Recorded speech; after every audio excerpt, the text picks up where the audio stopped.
Jonathan Cyprien has intercepted 3 passes in 6 practices. Will he make this 53-man roster? Jack, why don't you start? Yeah, he's going to make it. He's a solid veteran player. He's going to be out there. I could see them using him in a couple different ways. Not being able to watch him in the preseason right now is a little difficult to really be able to talk about. But I could see him almost being their third linebacker at times with the way that he plays. Yes, absolutely. I totally see that. Mm-hmm. Yeah, he's going to make the team. I just wrote about it today. And, if I wanted to do the cop-out, what you said, the 49ers would not roll someone out of presser if they're going to cut him soon. So that was another point. It is true. I mean, it's like, why did you just have me and Grant talk to this guy when he's getting cut in a week? So that's one like a little. Ahkello Witherspoon hasn't talked yet. That is a long list of people we assume are going to make the team who are not on the VIP list at the press conference. So good. That is true. But yeah, it's just at first signing, we even talked about it like, oh, look, he's barely getting around with the third people. Maybe he's just out there, it's just rolling him out. But hey, he's only had a week of practice and he's already making plays. He's standing out. He's making it hard on the 49ers to say no. Like they really have to think about it and be like, all right, maybe we do need him because K1 already has a strain. Moore's getting a ton of reps at nickel. So now we have a need at depth. A veteran guy, experienced, knows our system. There's not really much we have to teach him. And then also the wild card, like, hey, Jimmy Ward is an injury prone player. You can even make the case for Tart as well. Right. So I know, I don't care if Ward had a great season last year. He did. But remember, he got injured twice last year in a span of 3 months with a broken collarbone, then a broken finger. He missed the first few games. It's always so many of these injury prone players. So at least and Cyprien, at least you keep him back there. You at least know, hey, we throw him back there.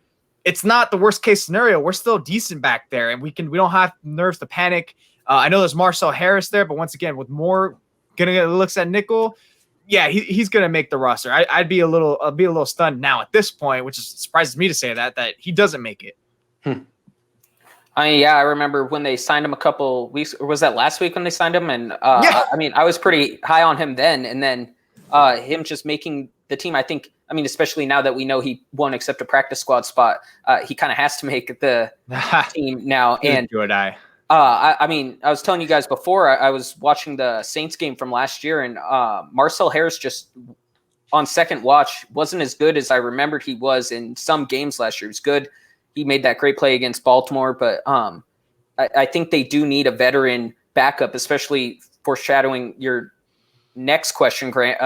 Tarvarius Moore with position uncertainty, possibly. They need like a true safety, but also having what Jack said, linebacker. I'd love that too. I didn't even really think of him playing a linebacker also, and I think he'd be great. I know they wanted to do that with Tart sometimes, and I think Cyprien is kind of like a second Tart on this team.